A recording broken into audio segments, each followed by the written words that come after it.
Going to get a drum roll today. Okay. Just giving you the heads up. I'm good.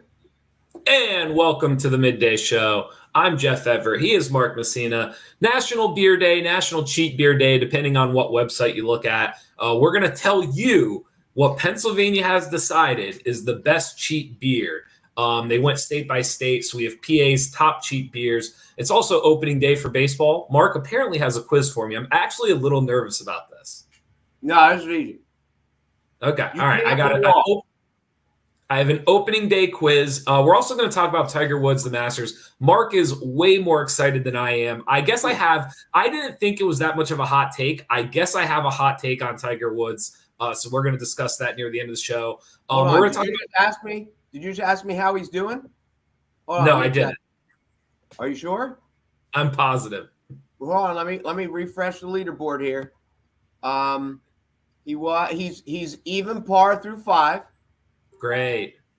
The best 5 straight pars he's ever made in his life. Great. And Fantastic. Par is a good score. I think the leader's at 2. So yeah, Great. they have one guy's at 2 under. Like nobody's going low yet. So just as Don Johnson says in Tin Cup, when when Kevin Costner tells him to make some pars, and Don Johnson says, "I'll take 18 of them." Tiger will take 18 pars today, baby. We're also going to talk about work from home incentives and what companies might have to do to try to convince people to come back to the office. April 7th, 2022. Mark, how are you feeling today? I'm good. It's opening day. It is miserable outside. It feels like it's never going to stop raining, doesn't it? It's really, really bad outside. One of the weird things about, I think, with baseball, at least in my world, because you saw it every day. You know, football is just kind of like a weekend event for the most part, but baseball, you see it every day. When you're somewhere and it is, today, whatever it is, 45 and raining, and then you turn on the TV tonight and they're playing in Southern California and it's sunny and it's 80 and you're like, those sons of. So that is always, I hated when it would be nice here and wherever Mike was pitching, they would get rained out and that would drive me insane because you just have there's just this aspect of life where you just kind of figure, it's a nice day out. How can it be awful somewhere else? And, or vice versa, though. You'll see that it is not awful everywhere, but it is awful here. Unless you're done. So April 7th, National Beer Day or National Cheap Beer Day, depending on what website you go to. Before we get to that, I want to give you my quiz. While we're in the baseball mode. You don't want to save it for opening day? We're going to talk about opening day. You don't want to save it? Oh, I thought you're starting with beer. We are, if you look at the schedule on the screen. Let's do this because this is fun. And okay. I don't have anything else to say about it. The Yankees and Red Sox already got rained out. There's some rain out somewhere. So it kind of is what it is. But okay, so here we go. I am going to give you a quiz. And I'm going to do these in alphabetical order, not to show any favoritism. And I'm going to give you 5 baseball movies. And you have to tell me which one you're eliminating. Okay. We only get a Mount Rushmore, so I'm going to give you 5. First one up is Bull Durham. Okay. Kevin Costner. All kinds of great lines. You don't need quadraphonic blow pops. What you need is a curveball. Next up, Field of Dreams. Okay. He's either going low and away or in your ear. He doesn't want to load the bases, so look for low and away, but watch out for in your ear. Next up, Major League. You may run like Hayes, but you hit like poop. Next up is the only modern one of the version is Moneyball, which you love. You use some Brad Pitt. And then the last one is The Natural. Some mistakes you never stop paying for.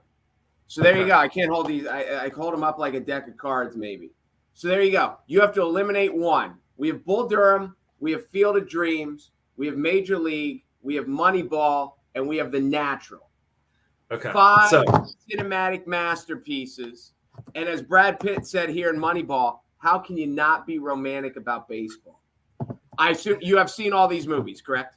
I have seen multiple times. I've seen Moneyball probably 24 times. I love Moneyball. They're all good. They are all good. None of these are all A's.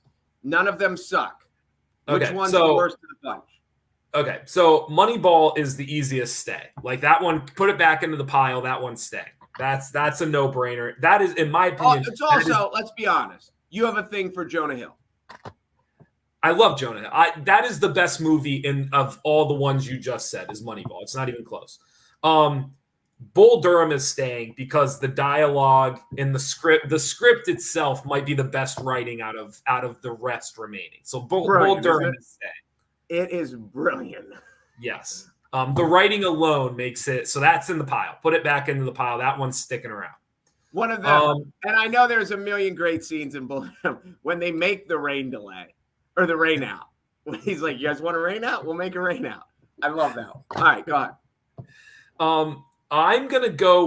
I'm keeping Major League. I still think it's one of the funniest sports movies we have.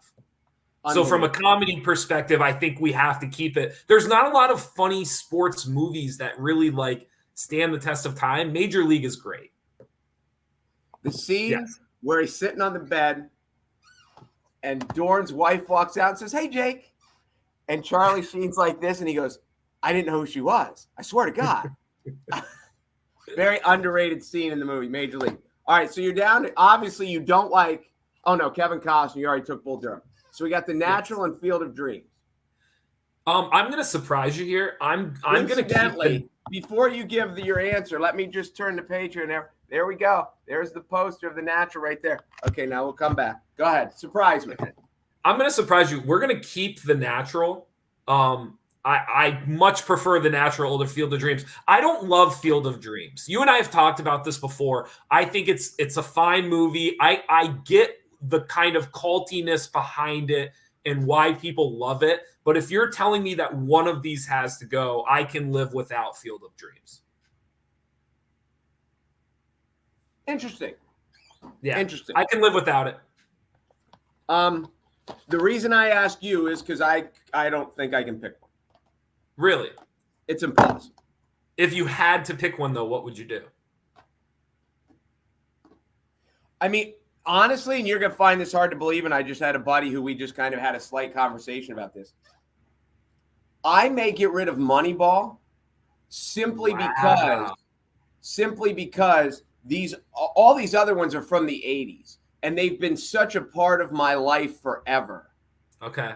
That Moneyball, it's like a good song, but you didn't grow up with the song, and it's different. But Moneyball is here's what's crazy is I still think it's by far the best movie out of those 5, but the explanation you just gave to me makes total sense. Yeah, the nostalgia stuff, like every baseball season I watch. Now what's funny is I've started through them. And I actually started with Moneyball because 2 weeks ago, because I hadn't, it's probably the last one I'd seen. So I started with Moneyball. Then I went to Major League. I got through, I did Field of Dreams and I finished it yesterday and I started The Natural today and I haven't got to Bull Durham yet because I wanted to break up the comedies. I think the thing about Field of Dreams with you letting and that's why I wanted to ask it because it is an impossible question. But Field of Dreams is the most it's just about playing catch with your dad for crying out loud. How do you leave that one out? That is the most heartfelt. Once you get it. I think you have to be. I think Field of Dreams is the one where, if you have a true passion for baseball, it connects on a level that someone who doesn't, it connects. And so for me, that is, I will take the comedy, I will take the better movie, I will take the natural and the nostalgia. I can live without Field of Dreams. But I also don't have this unbelievable, my idea of a summer day was never going to the Sandlot and playing baseball ever. So I think there's a lack of connection there for me. And that's why Sandlot's not in here. But it's about second chances, and it's about everybody and appreciating what you have while you have. By the way, you're But getting on me. it's an Hold impossible. on.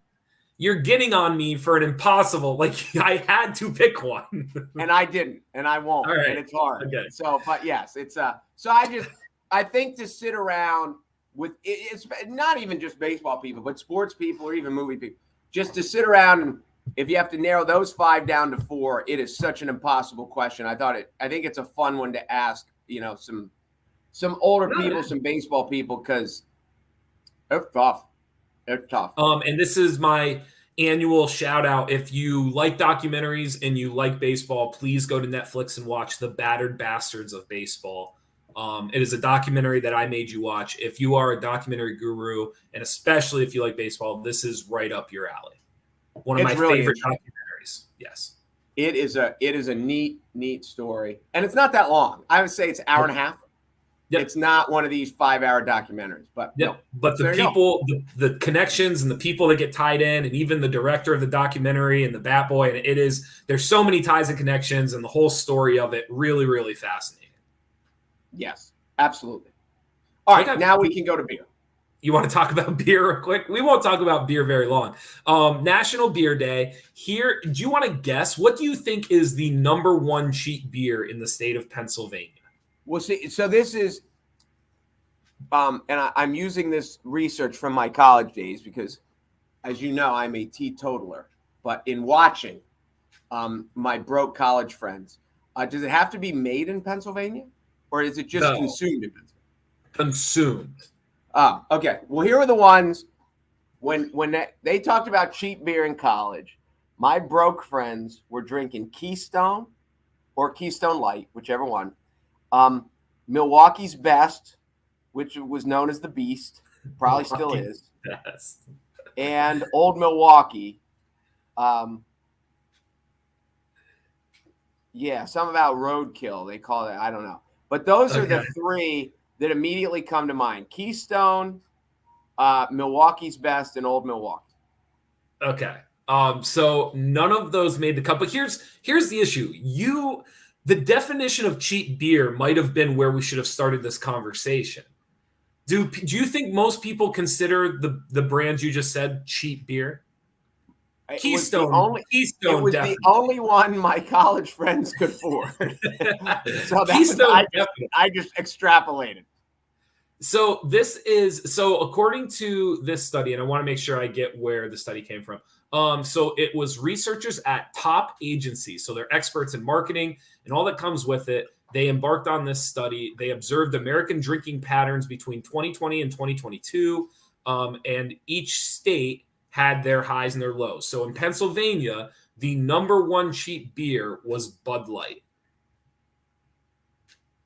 Oh. Yeah. Wait, Bud Light number 2. Cheap beer? See, so that's why I said to you, maybe the conversation is what is cheap beer. Okay. Maybe cheap. Go ahead. Listen, when I was in college, when it was like they were happy when they got Bud Light.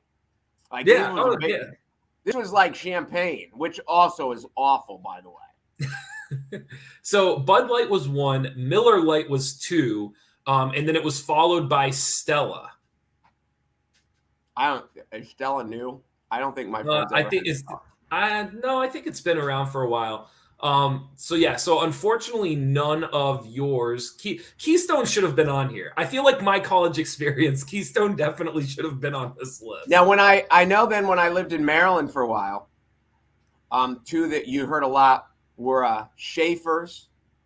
Okay, yep. And Schlitz. Yes. So you'll get a kick out of this. I actually have. Remember, I don't know if you'll remember this or not. Cans didn't used to be aluminum. Were you young enough to remember the steel cans? When they were tin? Sorry, 10 cans? Yes. Yeah. Mm-hmm. So I have a bunch of the original tin cans for Schlitz and for, what was the other one you just mentioned? Schaefer. And Schaefer. Yes, I have a bunch, like a whole series of the original tins. Really? See, I'm old enough to remember when we would recycling. Do you know the easy way to tell an aluminum can from a tin can? Something to do with heat? Magnet. That makes sense. So you just took a magnet off the refrigerator, the tin would stick to it. So if it didn't stick, it was aluminum, and if it did, it was tin. So that's how old I am. But do you remember the old peel top lids? Yeah, absolutely. I haven't shown you this before. I have a whole collection that we salvaged from an old boathouse on our farm. I have a huge. They were all in like this baby pool. They were just like wearing down and everything else. So we cleaned them all up, and I have them all now. I'll probably line them up here in the house somewhere. But I have like hundreds of these old tin cans. You have to see them. You'd get a kick out of it. Okay, that would be cool. That would be cool. Really, really neat. So there you go. Cheap beer.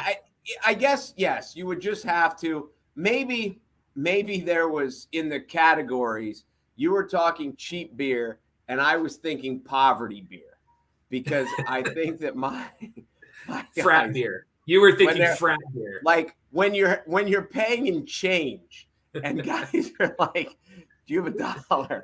Like did you ever have like quarter drafts at all? Was that a thing? I remember there was a bar, the Alley Cat Cafe in Montoursville used to have 50-cent drafts. Okay. On Thursdays. Okay. Lock Haven had a couple of places that they would do like a 1 hour, 2 hour special where it was quarter drafts. Now they came in like the smallest plastic cups you've ever seen. And but yeah, you could literally, you would flip a quarter down and you could get a quarter draft. I don't see the economics of that, how it works. I think it just got people in the door, right? It got them in, and then when the prices went back up, they were already there. Yeah. Is that the I think that was the main gist of it. I would assume that that has to be it. Just marketing.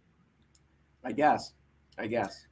Let's do this because I know you're excited for Tiger Woods, so we'll get to that here in a second. Work from home. Oh wait, hold on. Did you just ask how is Tiger doing? I did not. I did. Oh, he's 1 under. There we go. Fantastic. He's 1 under through 6. He is a shot off the lead. There are 2 dudes at 2, and he's at 1. So it's not like there are people at 8 under and he's at 1. He is a stroke off the lead. Yeah, it's exciting. Dude, this is a crazy story. He hasn't played We'll end the show with it. He hasn't played. We'll end the show with it. We'll end the show with it. Last one before we get to Tiger Woods. Work from home incentive. I wanted to ask you. You gave me a quiz, so I wanted to give you a quiz. It might have been given away earlier during the pre-show. Incidentally, this is coming from the guy asking the question is working from home today. But go ahead. Exactly right. So it's obviously work from home is. I don't want to call it like all the new rage. It was a necessity for a while, but now companies trying to convince people back to the office. It's been challenging. There's been a catch-22 to it.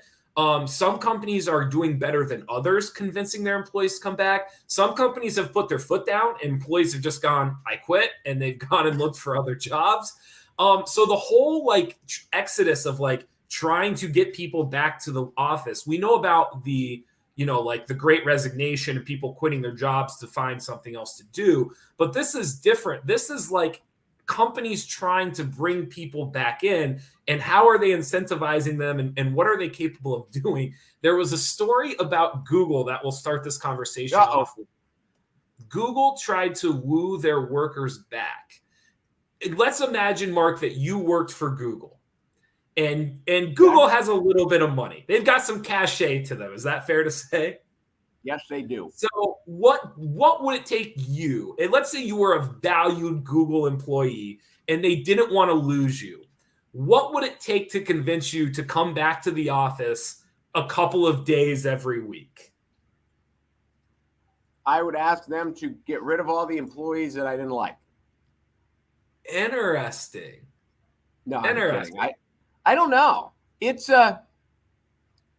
we've talked about this, the philosophy of how many people like the interaction, how many people don't like the interaction, how many people realize how much time they waste traveling to work, how much they could be more productive from home.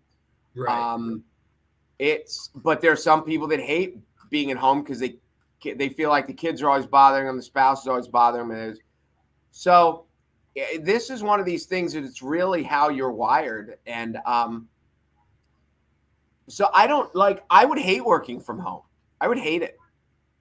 I can understand that. So Google's incentive is they are offering any employee who is willing to come back to the office 3 days a week. They are offering them a scooter that is valued at just under $1,000 with a velocity of 20 miles per hour. It can go up to 15 miles before needing to be, I'm assuming, charged. Would a scooter be enough to get you back to work? I mean, a scooter would be overkill to get me back to work. I don't, You think but so? again, No, part of Central PA for us is, we're working 5 minutes, we're working 8 minutes. There are so many of us. A 15-minute commute is a long commute in our neck of the woods.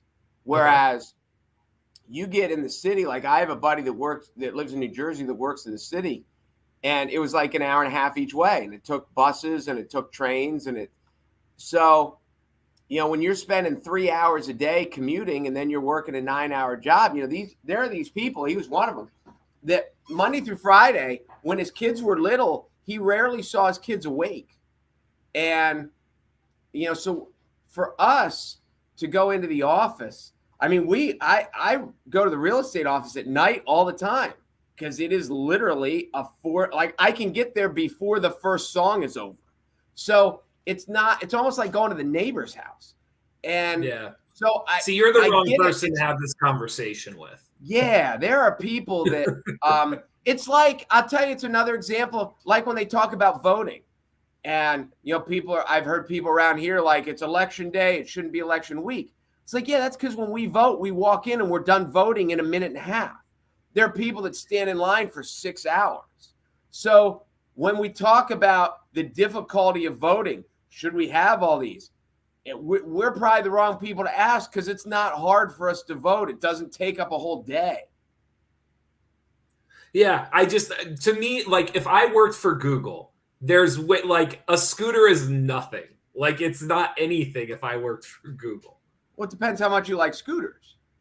That's true. Am I a scooter enthusiast or not? What if true. If they got you a replica 1993 Chicago Bulls jacket? Would that bring you back? Replica, no, but the real deal. Oh, like right off of like if they took it off of Tony Kukoc, right off of Bill Wennington? That's what you want? You want Bill Wennington? If it was Luke Longley's and I got to swim in it, like, yeah, I would do that. That'd be fun. That would be cool watching you wear Luke Longley's warm-up. You would be you should see Jeff's little head and then this big thing of cloth. You should see me in a Division II basketball locker room. Like I swim in everything. It's my clothes never fit for 4 years. I got to tell you this. So I don't mean to go back to the other story, but that just reminded me. Because again, picturing you in a Division II basketball. You told us, what is your official height? You joke 5'9". You're taller than that, right? What is your height? No, on a good day, I'm 5'10", like pushing 5'11", like on a good day. I'm feeling good about myself. Like if I'm feeling good about myself, I'm 5'10", 5'11". But you have said that there were years at Lock Haven you were the only white guy on the team. There was times depending on because like the team fluctuated. We went through this whole Title IX thing. It fluctuated, but there were moments on the roster where like I would look around in the locker room and like there was a lot of times I was the only white guy there. So it would be understandable. If people didn't know how good of a shooter you were, that they would walk in and they would see the team and they would think you were like the manager or the trainer or something like that. Because I can't tell you how many times people assumed that I was a soccer player or because I would be in the athletic facilities. So I would have to like see the counselors or I would have to see like admissions so I'd be in like all the athletic stuff and they would just assume I was a baseball player or a soccer player or like they had no idea that I like was with Coach Wilson and on the basketball team. No clue. So you can relate to this story better than most of us. So I watched the end of Field of Dreams last night, and afterwards there's like this bonus stuff from the director and whatever's on the DVD. And the redheaded guy whose name was Mark, by the way, who was the brother of Kevin Costner's wife, who was going to buy their farm because they were going bankrupt and we're going to buy the farm. You're going to lose the farm and all that stuff. he was kind of the villain in the movie. Well, they talked to him, and I didn't know this, but it was Burt Lancaster's last film that he ever did before he passed away. And Burt Lancaster played old Doc Graham. And so they're talking about, how Burt Lancaster was such a professional, and he would show up. He showed up dressed and ready to go and all this stuff.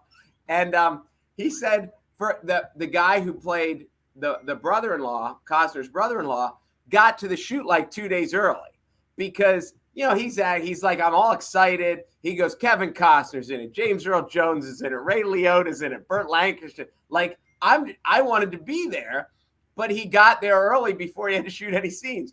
So they said for like 2 days, Burt Lancaster's like, hey, can you go get me water? Hey, can you go get my chair? So this he's like Burt Lancaster's gopher for like 2 days. Then they finally shoot a scene together, and Burt Lancaster looks at him and goes, what are you doing? He goes, well, actually, I am an actor. I'm in the movie. And Lancaster's like, oh, I didn't know. So I just found that funny watching it last night. But they're like, he would say, go get me water. The guy would run and get. So he's like, this is Burt Lancaster. So I thought I used to get confused. I remember a couple of times I was confused for the athletic trainer, like when we would walk into like other arenas, just different things. So yeah, I mean, it's all, I don't know. I mean, some of it is depending on like if you're tall or short or like all these different aspects of your appearance. I think most of us go through some sort of that. It's just it's just what scenario you're in and what the challenge is. And I've heard this because obviously in the NBA, guys kind of stand out. And in the NFL, guys seem to stand out no matter what height they are. But there are some very normal sized and looking Major League Baseball players, especially kids, sure. Whether you're like an infielder or a relief pitcher or something, they're not all 6'5". So I know that there have been kids that when they first get called up have had trouble getting into the stadium because They're like, hey, what are you doing? And they're like, I'm a player. And they're like, sure you are. So anyway. I remember the other one, the big one, up until like maybe 2 or 3 years ago. So like would have been really before you and I like really met and started talking. Before your life took off is what you're saying. Yes. For years, people thought that I was like 20. So I would be like 28, 29, 30, and I would be like walking around places and people would see me and think that I was like an intern or think that I was, like a college student or like, so there was always that challenge too of like trying to, how do I convince people that I'm older or of authority or of, because people talk to you differently when they think you're 20 versus when they think you're 30. They talk to you very differently. We're about to get distracted, but yes, you do look young. And I think it's because you have like your more rounded face that it just, and this is probably an unfair stereotype, but people who like more rounded, they seem more like, jovial and happy and jolly. Yes. The people who have the pointed features seem to be, I mean, that's just so you seem, because I'll say this, and I know I've told you this too, like you are much smarter you don't look like a nerd at all. And you are way smarter than people would look at you and think, they just look, that's Jeff. He's a nice guy. He's a good basketball player, likes basketball. And, but yeah, like you don't have glasses and you don't have, so anyway, yes. Appreciate it. And what stupid story was? I saw a documentary once this is my version of clickbait while I was on the exercise bike and I'm flipping through channels. And I don't remember what the documentary is called. I wish I did. But they took 2 women and they dyed their hair. And I assume maybe one was blonde and one was brunette anyway. But okay. So they put them in like the same situation, like broken down alongside the road or sitting at a bar stool by yourself. And they would film these like secretly from across the room and the girl would be mic'd. And then they took the exact same women and they dyed their hair opposite. And they put them in the same situation. So one time they're broken down alongside the road as a blonde and one time there's a brunette. And they're the same person. So like, it's not like they've changed features. Sure. So, and then they interviewed them afterwards And the way they were spoken to as a blonde was way different than they were spoken to as a brunette. And when the whole experiment was over, the thing that really fascinated me, I think I have this right. The girl who was naturally a brunette, who then became blonde, she didn't want to stay blonde forever, but she was going to leave her hair blonde for a little while longer because she enjoyed the way she was treated as a blonde than she was. They both said the same thing. The conversations were way more serious. When I was a blonde, they were just kind of flirty and all sexual in nature. When I was a brunette, they had deeper, intelligent conversations about politics and about life. And when they were blonde, broken down alongside the road, everybody and their mom stopped to help them. And when they were brunette, they kind of didn't. So it was a fascinating study, and it goes a little bit along with what we were talking about with just the visual perceptions and the white guy in the locker room. Are you ready? Speaking of blondes. Oh, nice. You like that? Did you like that? See what I did there? No, I don't, but go ahead. Oh, okay, go ahead. No, go ahead. Give me the update. No, he's still at 1 under. Yeah, okay, but there's other guys at 1 under now too, so he's got some competition. But anyway. Okay. All right, go ahead.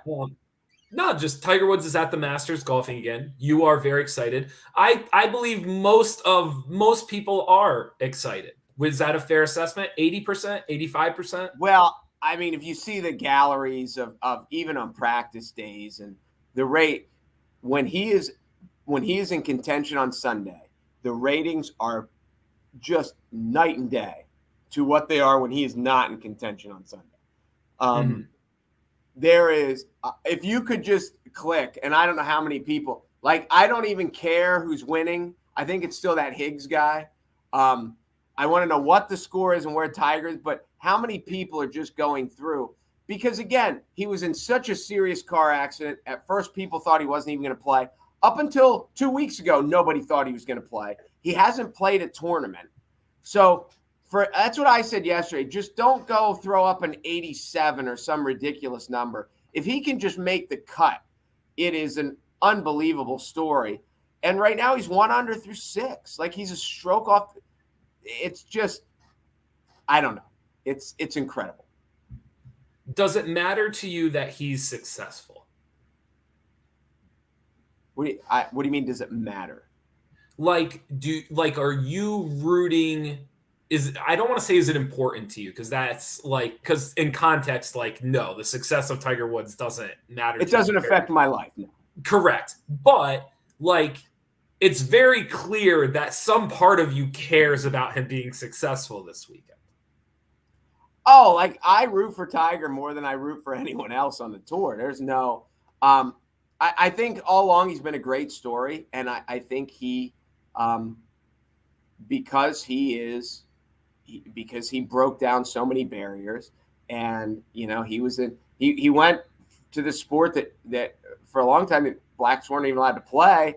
And then he became the greatest ever, and he's beating everybody. And I think from a psychological aspect, we kind of hinted on this yesterday, where I said I think it was tough being Tiger. Did you watch the documentary about Tiger that was on HBO, maybe?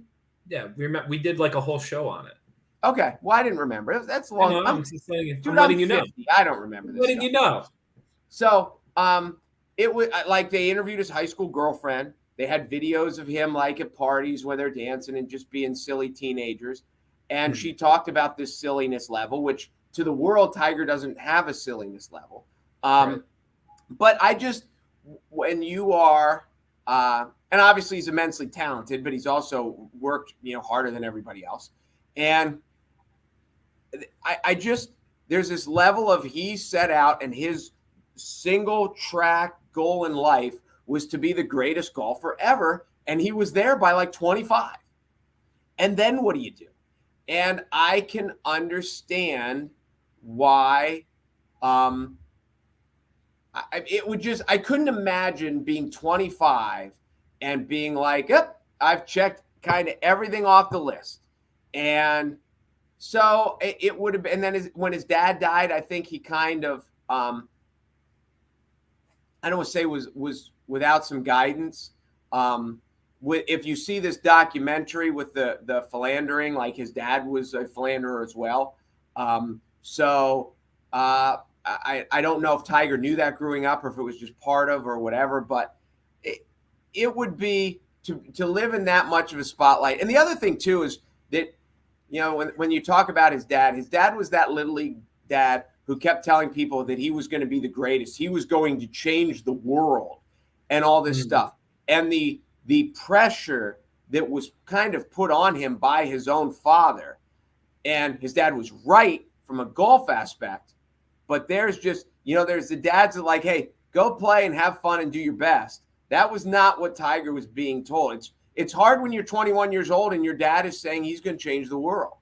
So it has certainly been an interesting path that he has had to go that nobody else has gone through before because he was a black guy in the white world. And at least like the Williams sisters had each other, and which they come back into play now because of the King Richard movie. But so it would have been hard being him.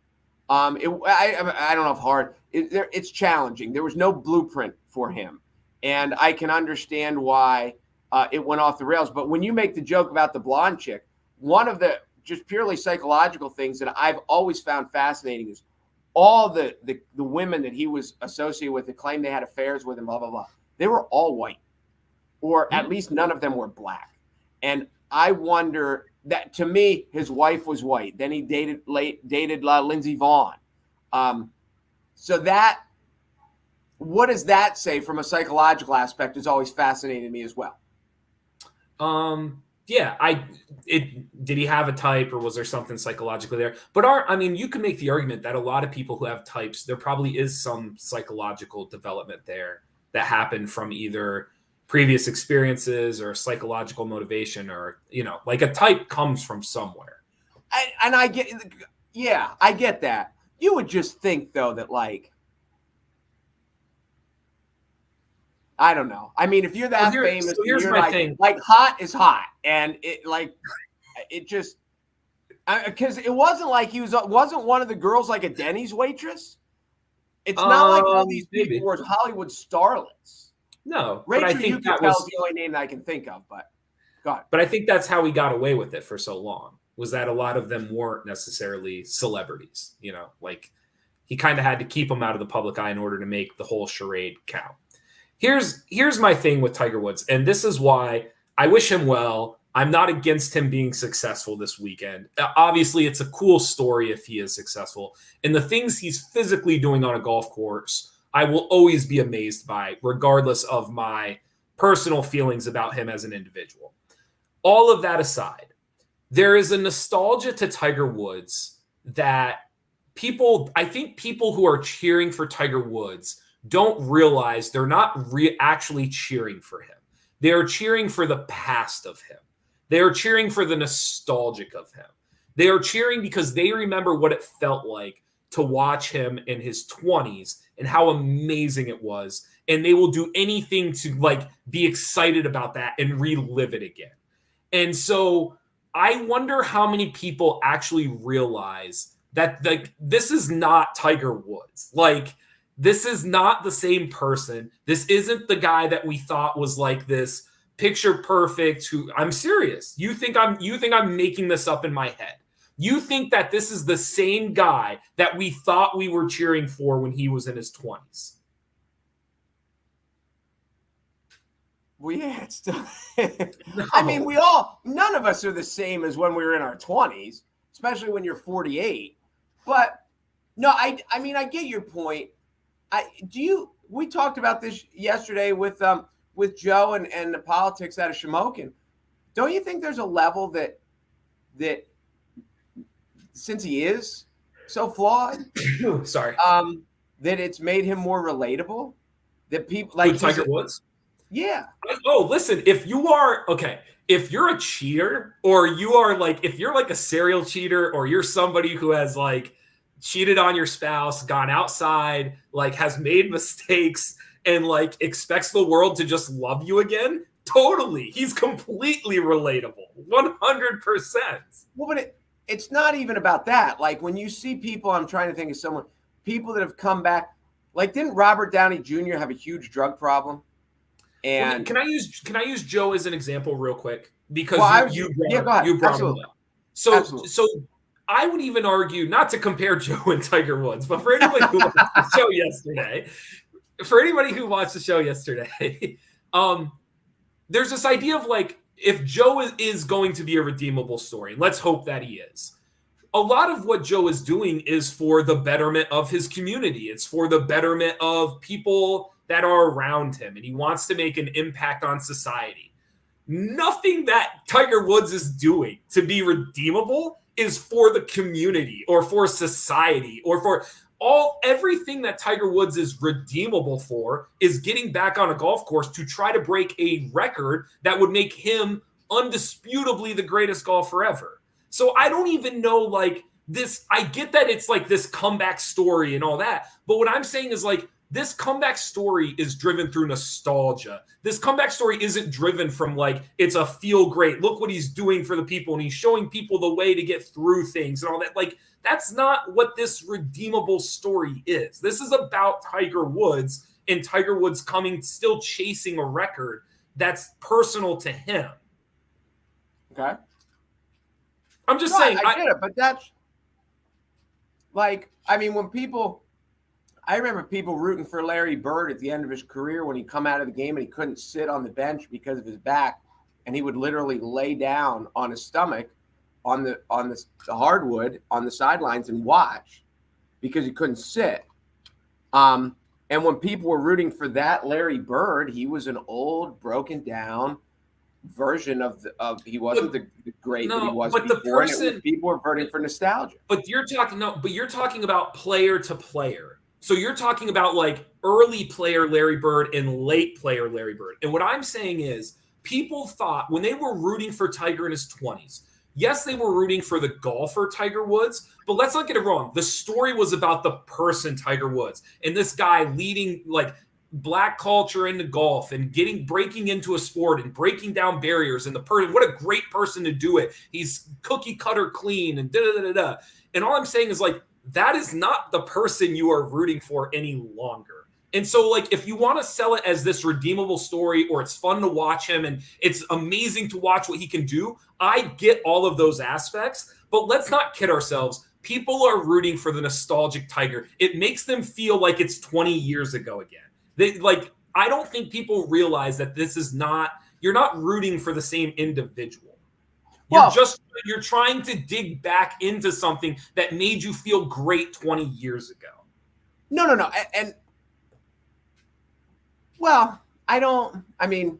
Yes and no. I just think that he is the best story in golf.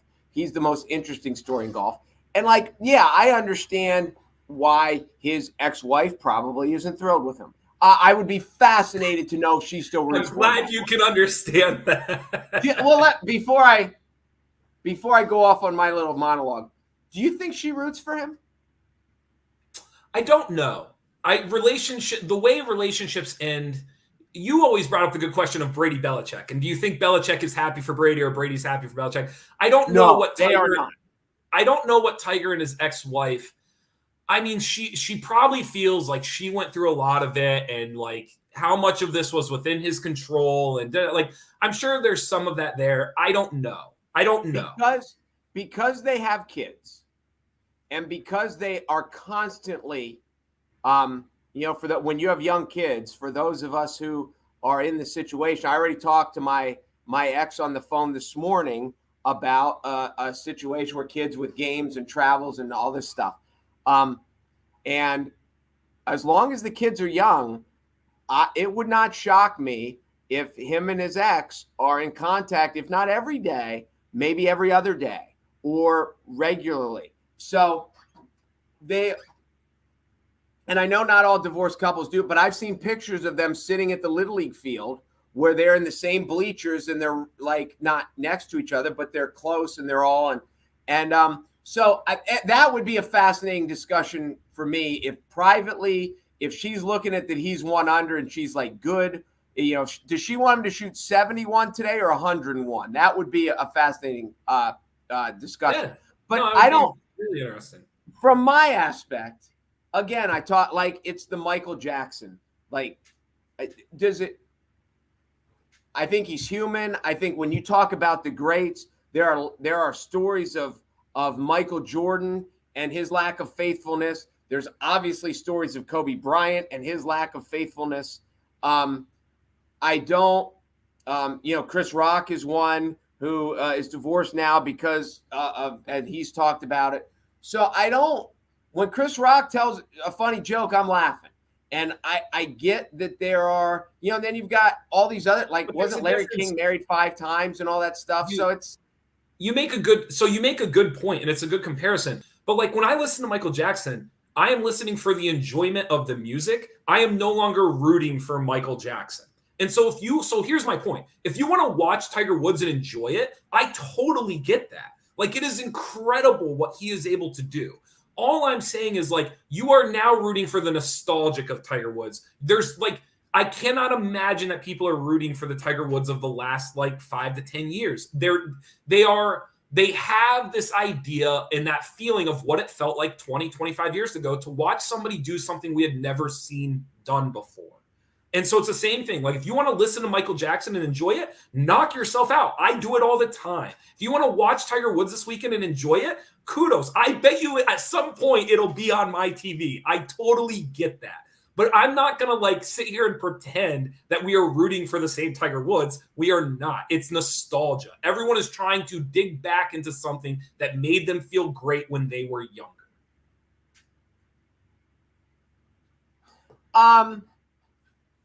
I mean, I get what you're saying. I just look back, and whether it's something like this with infidelity, whether it's something with like drugs or alcohol or gambling or whatever, like I just don't think that those things, that those characteristics of people make them evil people or bad people. They may have been bad habits. Do you think they may have made their. I don't think I said he's evil. Well, I think you said he's bad. You don't think Tiger Woods is a very good person. What I'm saying is that for people to root for this, like for people that like it really matters to them whether or not Tiger Woods is successful this weekend, I think it's more of a nostalgia cheer than it is that like they actually like are worried about Tiger or like invested in Tiger Woods. Well, they just want to feel like it's 19. They just want to feel like it's 1998 again. Like it. But see, I think it's cooler, and him being 1 under in 2022 is so much more impressive than him being 1 under in 1999. Because of all that's happened and all he's been through, and then he came all the way back to win, and then he almost killed himself in a car accident. But it's all self-induced. I get that.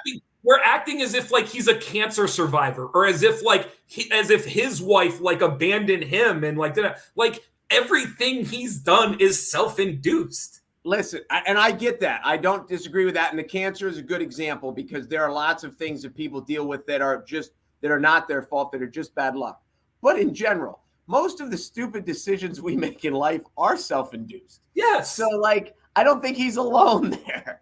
And no, here's the funny part. I think you're taking this as if I'm condemning Tiger Woods. And I don't think I'm doing that. What I'm saying is like people need to realize that it's like you can cheer for him all you want, but he's never going to actually be Tiger Woods again. And the idea in your head of what Tiger Woods was in the 1990s is gone. That's not who he is as a person. He'll never be that figure. It's just not real. Well, okay. And this is what I'm saying. The image of what Tiger Woods is now is different than what it was in 1995. I get that. But the other aspect that I ask is like, is it like we all feel for his wife, and we feel for him because obviously whatever he's going through in the family situation, anyone who's been through a split is certainly not what anyone wanted. However, like it doesn't mean I don't know. I just think there's a bleeding heart aspect. As we all deal with our own stuff and we handle it in different ways. And this is the way he handled it for whatever he handled it. And like, he wasn't doing it to hurt anyone. He was doing it because he needed it for some reason. And I feel for him. That's not a good reason, and you know that, though, because a lot of people do things not to hurt anyone, and they end up hurting someone. Like, that's not a great – like there's a lot of people who start off not trying to hurt somebody. Like, Correct. That's not every person that ended up being an alcoholic didn't set out to be an alcoholic. I agree. And they got there. But it doesn't make them a bad person that they got there. I don't think Tiger Woods is a bad person. What I'm saying, though, is we're not treating him like he's a normal person. We are acting as if he's still this like messiah that like is gonna save humanity. Like his dad said, he's going to change the world. He's gonna do this and do that. He is not necessarily as a person who his dad set him out to be, and that's okay. Like, I'm not sitting here saying he can't be himself or that he has to be perfect. He doesn't. What I'm saying, though, is this cult following of him, like, I'm out on it. Like, enjoy it. Enjoy watching him play golf, but I'm out on the cult following of Tiger Woods. It makes no sense at all. The cult following are nostalgia followers who want to feel great again, like it's 1990 and Clinton's still in office and the Razorbacks are in the Final Four and Tiger Woods is breaking barriers in golf. And I'm telling you, that's not what this is. It's done. It's over. That doesn't exist anymore. All right. Well, I will go tell the 80 bajillion people that are going to watch this weekend. I know. I'm going to tell them they're wrong. Jeff says, get a calendar. I don't think they're wrong. 2022. I don't think they're wrong. Enjoy it. Like I said to you, at some point, it's going to be on my TV this weekend. I all but guarantee it. So I have I'm going to enjoy watching somebody try to do something that's never arguably been done before. The difference is like, I'm not going to necessarily like be like, slamming fists and like all excited about it like he's changing lives.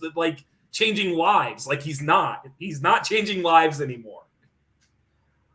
Well, no, but like, I mean, Kevin Durant in the NBA playoffs isn't changing lives either, but you'll still be riveted. But he doesn't have the cult following. Here's the other thing too. Kevin Durant also didn't self-induce himself out of the sport like near the end of his prime. So like it's just a different argument. It's not the same thing. But Kevin Durant isn't the greatest player ever and didn't like I get it, but Kevin Durant is not the greatest player ever. What Tiger Woods is to golf. So if you're the greatest ever, you can just do whatever and it just doesn't matter. I think if you're the greatest ever, it's hard.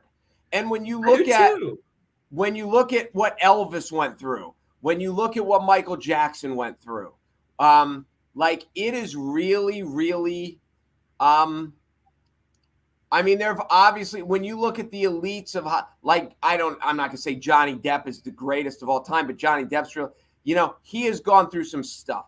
And so this spotlight is, I can only imagine how glaring the spotlight is. I understand, but this is the difference. And again, like, if you and I listen to Michael Jackson music, we're just enjoying it.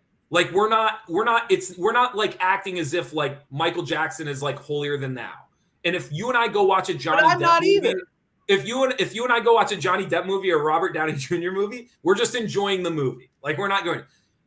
People are going to watch Tiger Woods play golf this weekend.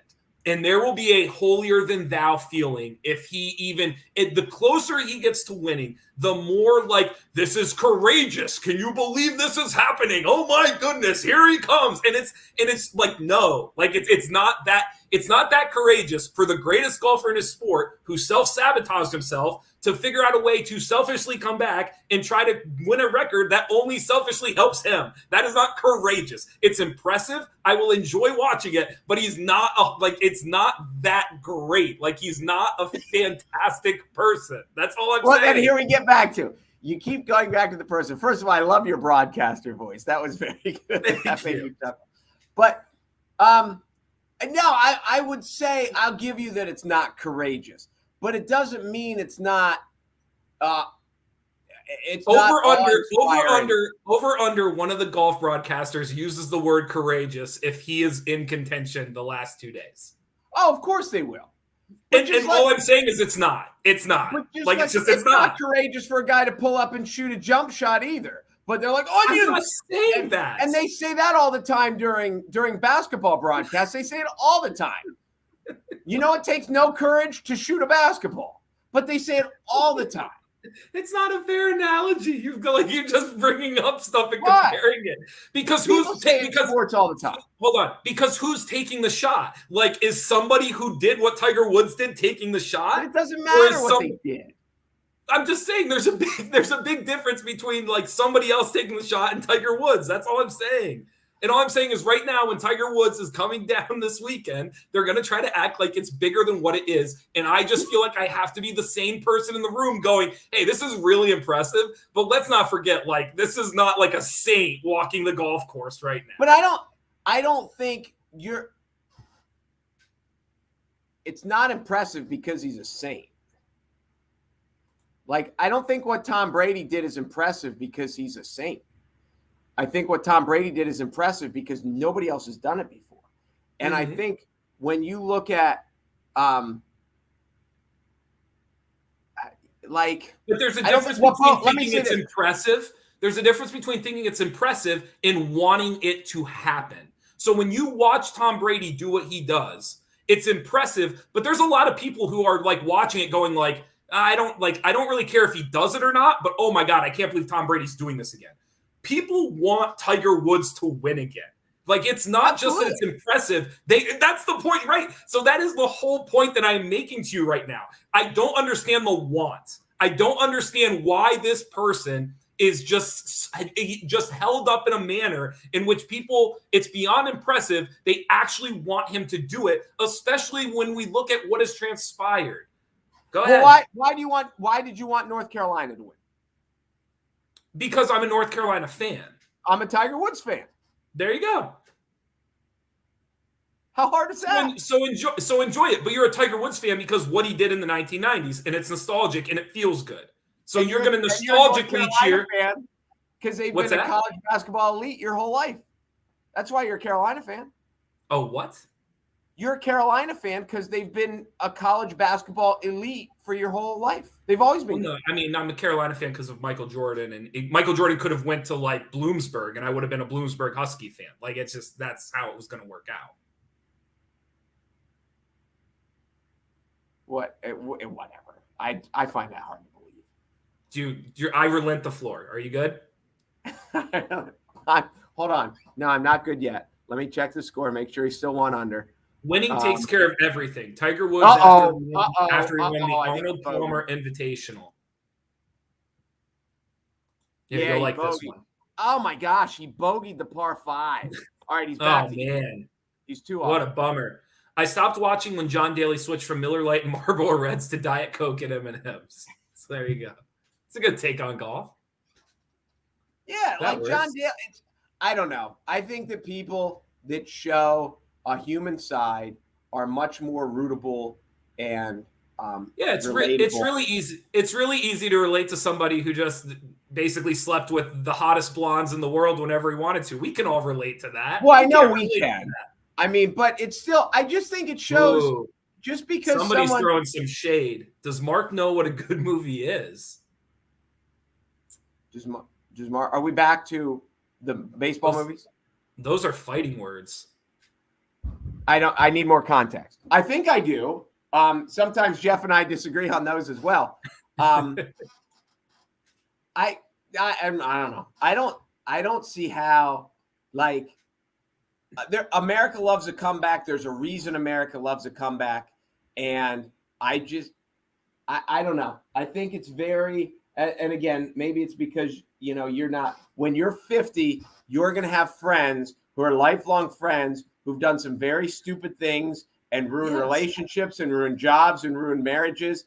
And you still love them as friends, even though they've made some poor life decisions. I have made poor decisions. I have made mistakes. I have made some poor life decisions. But I don't expect people to cherish every selfish bounce back I make. Why? But why is a bounce back selfish? Because it's not okay. Because I used John, John, the guy yesterday. Joe.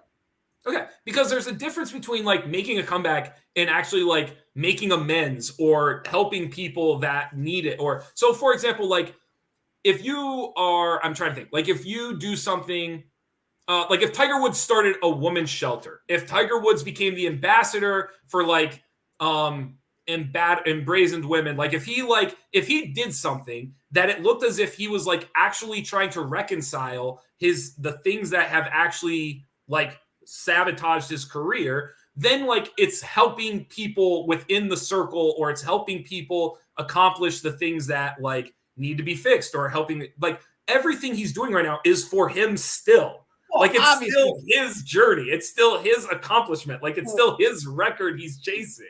Correct. And again, real quick before I let you go, real quick, I have no issue with that. My issue is not with Tiger Woods. My issue is with people. My issue is with people like yourself who want him to be successful, and they can't really tell me a good reason why. Like, I get enjoying it, watch him have fun, but you're not going to convince me that I should want Tiger Woods to win this weekend. Because the reason that I root for him is because when he burst onto the scene, there were lots of places, I don't want to say he was unwelcomed, but there were, obviously he's a black guy breaking into the whitest of the white sports. And then he kicked everybody's ass right out of the gate. And he was winning. And we knew that we were, what? What year? Like what time frame? I think 95 was when he set the record at Augusta. Gotcha.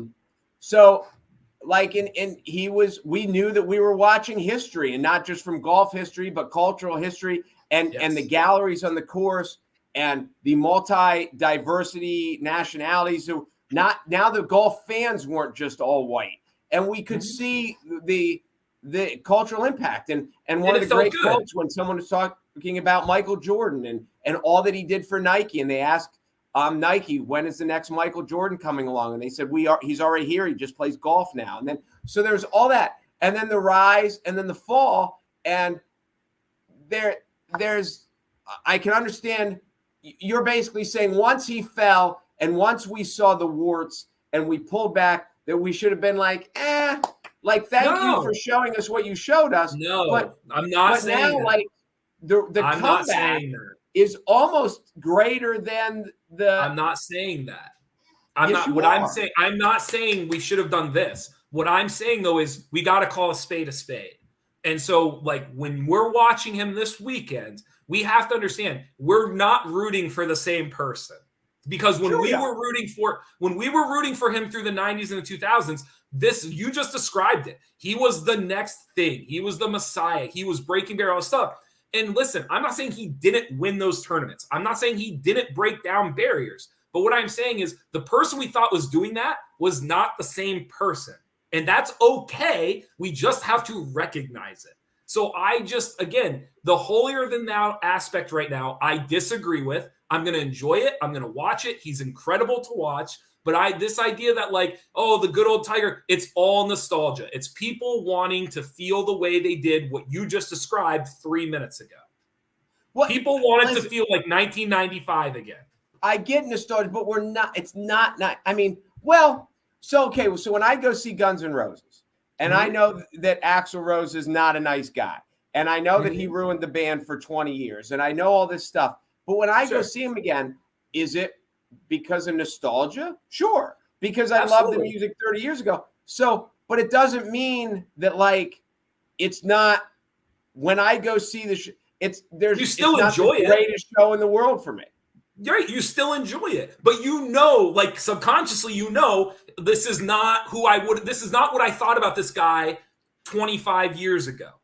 And all I'm saying is we don't treat Tiger Woods that way. We still treat Tiger Woods like it was 25. The dudes wearing red shirts this weekend still act as if it's the Tiger Woods from 1995, and that's just garbage. Like, it's not. You're rooting for a different person than what you thought you were in 1995. That's fine. Root for him. Cheer for him. If that is your dude, that's your dude. But don't try to sell it to me like he's still the Messiah, as if he was still like the Tiger Woods of 1995. We know he isn't. We know that that whole persona was not necessarily real. The tournaments were real. The barriers were real. The persona was not. We are rooting for a different Tiger Woods right now. And anybody who wants to convince me otherwise, good luck. It's not going to work. I think we rooted for him from 95 to 05 because he was a black guy that took on the most lily white of sports establishments and kicked their ass. Mm-hmm. And we knew that we were watching the greatest player in the history of the world. Now, 20 years later, he is still not white, and he's still the greatest player in the history of the world. So that's what we're watching. Today, is he the greatest player on tour in 2022? No, because if he was, he wouldn't have bogeyed number 8. But he's still the characteristics that made him then, he still owns them. He's the greatest player ever, and he's doing it in a sport that's lily white, and it's still lily white. The guy that won on the weekend's Filipino. But it's not really, it hasn't changed. He is still the outlier. And I think that is why he is the amazing story. It's not because he was supposedly, clean as a whistle and, as pure as the freshly fallen snow, and whatever cliche you want to go with. I don't know. I don't know. I think it's very, very rootable for him. I think every wife who's ever been cheated on by their husband doesn't root for him. And I get that. For everyone else, I think it's incredibly easy to root for Tiger. The relatable part, I don't quite. I get that for most people, it's a comeback story. And I get for Tiger Woods, it is certainly a comeback story. Like personally for him, it's a comeback story. But I just, the relatable aspect of it, I don't know. I don't think he's as relatable of a character. There are lots of, everybody makes a mistake. There are a lot of other people that are much more relatable in a comeback story than Tiger Woods. So I don't buy the relatableness as being like the key factor in this. Well, I think for people to see people with any sort of public fare, like when LeBron James lost in the finals to the Dallas Mavericks and he was awful. I think there's a point where everyone's like, oh, LeBron's the greatest. And then all of a sudden he comes out, and in the finals, he just stunk. And then when you see that he even admitted, he's like, I need work on the game, and I need work on my post game, and I need to do this. And then to rebound from that. But it's, people like to beat the people that are on top of the pedestal. America likes to bring them down. But then once they've been beaten up enough, then they kind of come to their defense. And I think Tiger Woods was certainly beat up enough. And I had arguments with lots of, country. I shouldn't say lots of. There's one that comes to mind who's a huge golf fan, who's a country club member, is like, Tiger Woods will never win again. And you can imagine how many texts I sent to him when he won the Masters.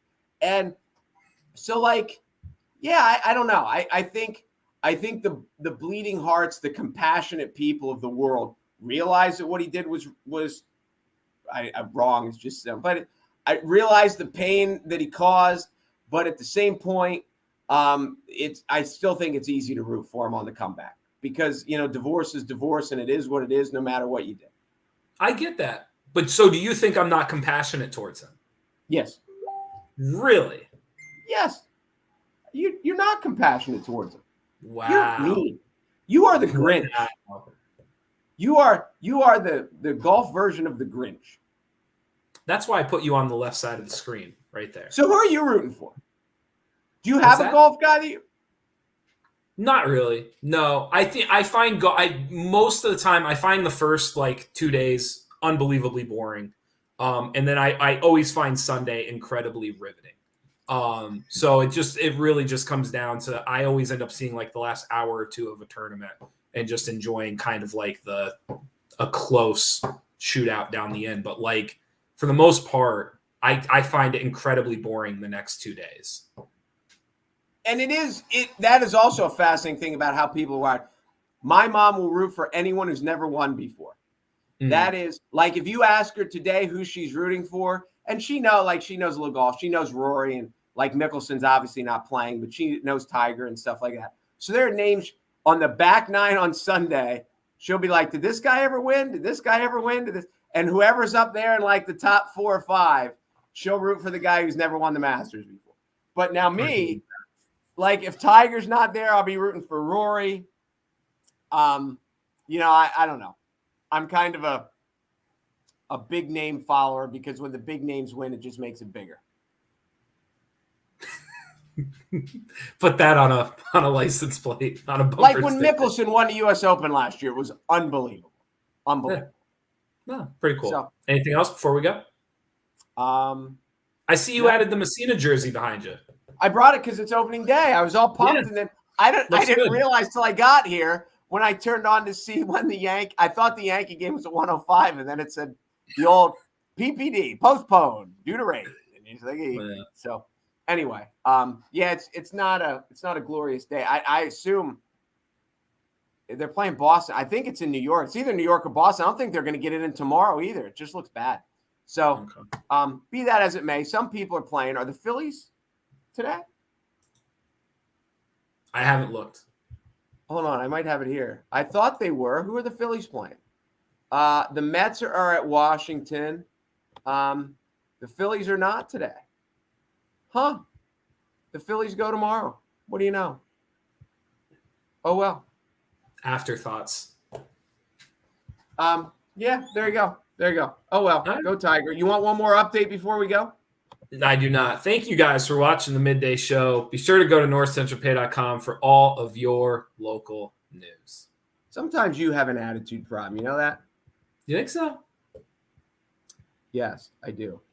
He's even Parth. Listen. If you'd have told me Tiger shot the front at even, I would have taken that any day. Tiger's Why? Even He's the greatest golfer of all time. He hasn't played in a year, and he was almost dead. He's the greatest golfer of all time. That may be the greatest front nine he's ever played. I'm pumped. Let's go. Good for him. Yay, Eldred. I'm Jeff Everett. He's Mark Messina. Enjoy watching Tiger Woods this weekend. I hope he's there. Don't blow up tomorrow, buddy.